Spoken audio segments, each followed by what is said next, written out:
It starts with the best intentions, but you had to work late. You picked your kids up and they were cranky.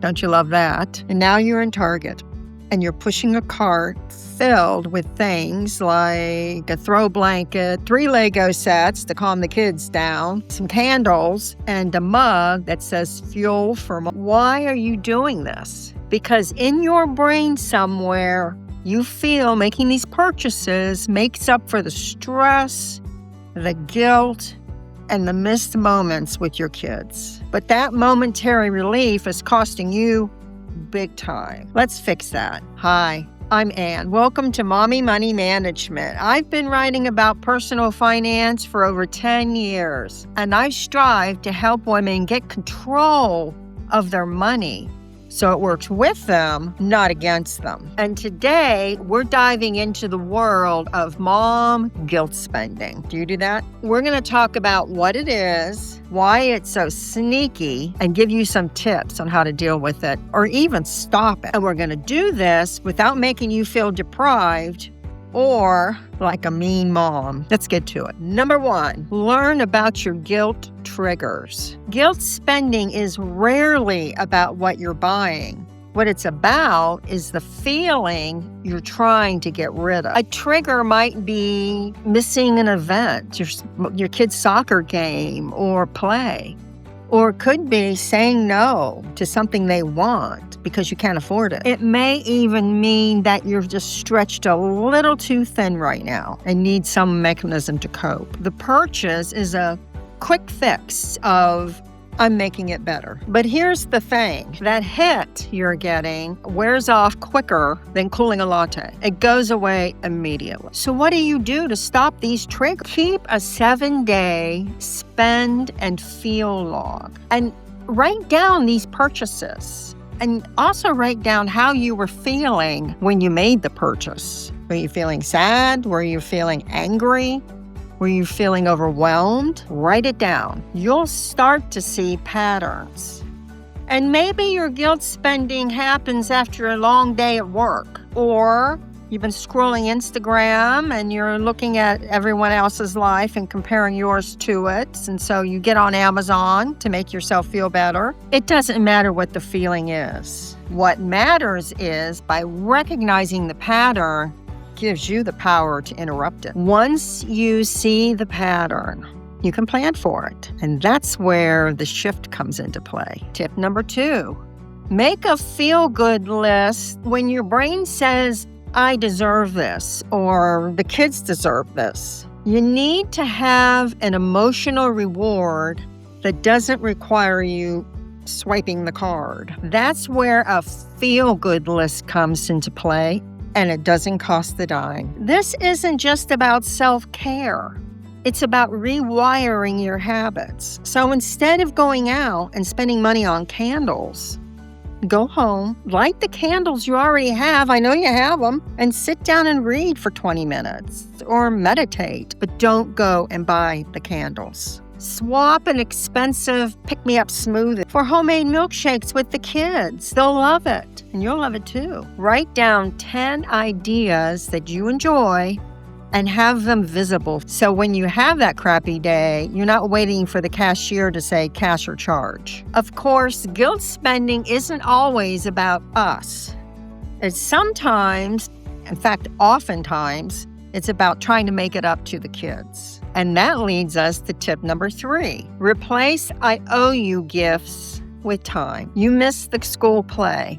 You couldn't chaperone the field trip. The guilt is running high. So when you see your child next time, what you do is you buy them a toy, you buy them clothes, something as a please forgive me token, and that costs money. But here's the sneaky thing about that. It tells your child love means getting stuff. Is that a good lesson? It's an expensive lesson on top of it. It's both a financial and emotional trap. Instead of spending $50 on a toy, spend an evening with a yes night for your children. That means you say to them, I'll make anything you want for dinner. We'll do anything you want to do with within reason. Spend time with them. Plan some small but memorable traditions. It could be build a fortnight Friday or pancake buffet Saturday morning. It doesn't matter. All they want is your time. When it really comes down to it, they don't want the thing. The memory is what they want. It's what you want too, I bet. But remember, you need to be very intentional about this in order for it to sink in to both yourself and your kid. So when you're spending time with them, it's intentional. It's not just because there's nothing else to do. You're planning an activity. Here's something you don't have to feel guilty about, and that's hitting the subscribe button. I appreciate it. Really helps me out, and thank you. The thing with mom guilt is it's not always you buying little treats or Lego sets. Sometimes it's buying big budget purchases in order to placate the family, and you're using the family as an excuse. Number 4, question family upgrade purchases. This is where you convince yourself the $2,000 sectional sofa is good for the family and not just an expensive guilt purchase. If you want to know whether or not it's a guilt splurge, ask yourself these 3 questions. Is this planned in the budget? Is it truly needed? Would I be buying this if I didn't feel guilty? If you can't say yes to 2 of these with confidence, you need to step away. Maybe wait 48 hours, and once you're feeling less stressed, less guilty, less I owe everybody something, then decide whether you want to make this large purchase. You don't want a guilt Band-Aid. You want this to be intentional. Give yourself a break. Here's a twist. Sometimes the best way to handle guilt spending is to spend. What do I mean by that? Number 5, build a guilt-free spending fund. Set aside $20, $50 a month just for fun. This is no questions asked spending. It takes the shame out of purchases because you planned for it. Want to buy that cute mug? Want to surprise the kids with ice cream out, or buying ice cream, bringing it in, and having ice cream sundaes? Go ahead. This is planned joy because you budgeted for it. Over time, you'll find more satisfaction with these types of treats because you planned for them. They're not impulse. You've been intentional with your spending. You'll stop the vicious cycle of buy now, regret later. But the real game changer is making sure your money has a job before guilt spending gets hold of it. Number 6, make sure every dollar of your paycheck has a job. When your paycheck hits, don't let it sit there unassigned. Divvy it up right away. Bills, savings, money. That way, if you truly feel the guilt to spend and you can't resist it, you'll know what bucket to take that money out of. Knowing where the money is coming from will probably slow down or stop your spending because you'll know you only have $20, so you can't buy $50 worth of dolls. You only have $20. So instead, you're going to buy ice cream or nothing at all. Think of it as food prepping.